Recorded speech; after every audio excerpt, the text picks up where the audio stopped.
Do you guys remember last month when the door of this plane literally blew off just after it took off from Portland International Airport? Well, it sounds like now we know why. So this is basically the hole after the door blew off that passengers saw. There were lots of reports from people that were actually on the plane at the time that it happened, saying that if you sat at the front of the plane, you actually didn't know what was going on because you couldn't turn around and look due to all the oxygen masks and things like that that had fallen down from the ceiling. And once that happened, of course, everybody's freaking out. And a lot of them said that they thought it was actually a bomb.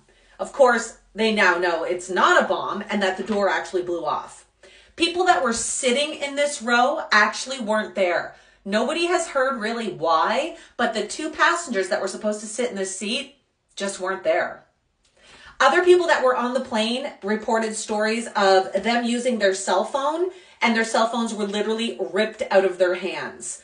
One mother said that she had to hold on to her child, and the shirt the child was wearing was actually ripped off from the forces coming from this hole. Soon after this happened, the door was actually found. It was found in a teacher's yard, not far from where it had taken off. Another user actually posted that they had found one of the cell phones and that it was actually still working. A preliminary report has been released, and basically what they're saying is bolts were missing. They said that there's supposed to be 4 bolts that hold this door in place. The bolts were supposed to be holding this door in. It's a secondary door that was actually sealed over that the plane didn't need to use. And reports now say that at least 3 of the 4 bolts were missing.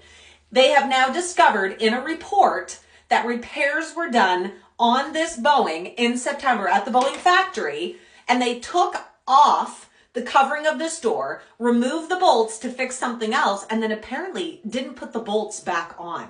So what ended up happening was this thing took off from the Portland International Airport with no bolts holding it in. So the force of liftoff, obviously the pressure on the outside ripped the door off. Because of this, all the planes were grounded for a brief amount of time while they investigated, but it now sounds like they do know it was due to the bolts being removed and not put back on.